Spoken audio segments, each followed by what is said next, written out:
Hello everyone. I'm GitanjaliBez from the Department of Linguistics, Guwahati University. Today I'm going to talk about a very interesting aspect of morphophonemic analysis, that is specifying the environment for morphophonemic rules. So before talking about the topic, I'd like to give a very brief introduction of what morphophonemics is. So morphophonemics is when a morpheme changes its shape by the influence of its nearby sounds in a particular context. The variation is called morphophonemics. So if we look at this definition, then we can see that this definition includes two important points. First one is a morpheme may change its shape. That means if we have a different shapes of a morpheme, then we are dealing with a different allomorphs. Okay, so next one is conditioning environment or context. That means each allomorph can occur in different context. For example, English plural morpheme has three different shapes. That means three different allomorphs: sa, za, and is. So now I'm going to move on to the next slide, which talk about why a morpheme has different shapes. So there are three reasons. So first one is assimilate. A morpheme may assimilate.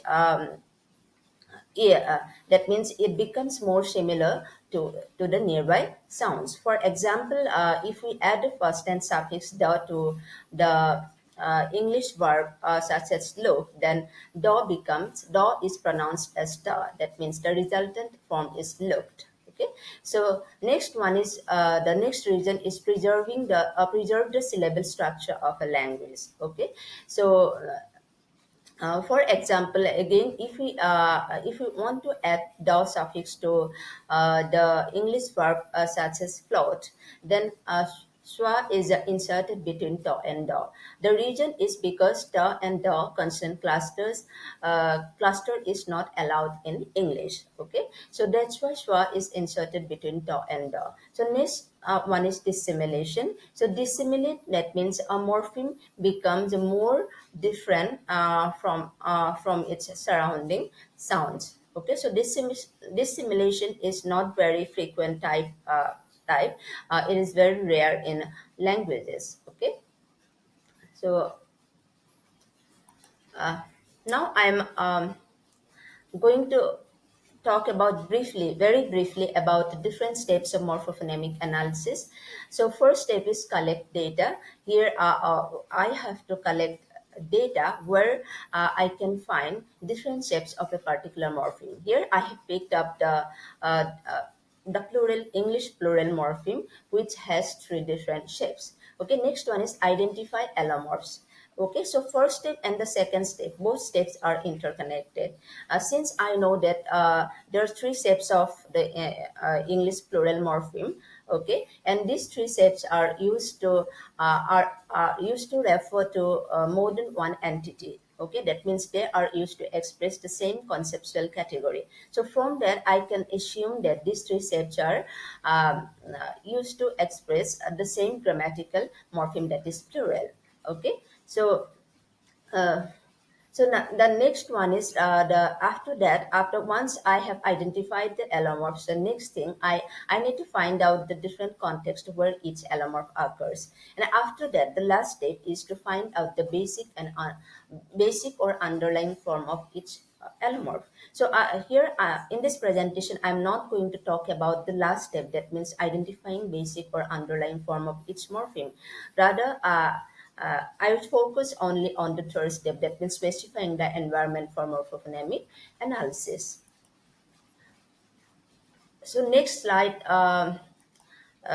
presents a data set where we can find different shapes of the plural morpheme in English. And after that, on the basis of this data set, I'm going to show you how we can specify the environments of each allomorph in English, of plural morpheme in English. So specifying the environment involves two steps. First one is listing the environments, and second one is generalizing the environment. So listing the environment involves simply making close observation. That means where each allomorph occurs. For example, we can again consider plural allomorphs in English. So the plural morpheme is pronounced as after pa, the, ga, fa sounds.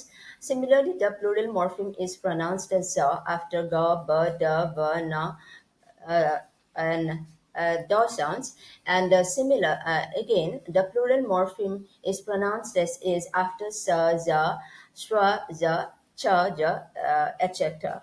Okay, after these sounds. Okay, so once I have listed the environment, the next thing is I need to generalize the environment. That means I need to generalize the class of sounds that occur in each environment in terms of the natural class. Okay, so here probably I should define what natural class of sounds is. So natural class of sounds includes all the sounds that comprise the environment, uh, which are while excluding all the sounds that do not. Okay, so when we generalize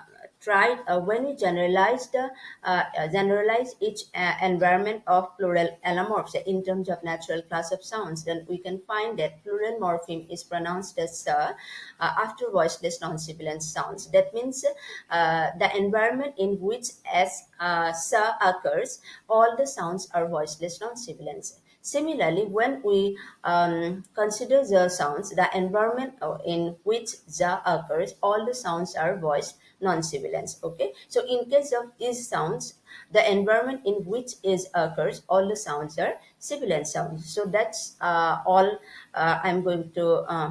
I wanted to talk about today. So thank you.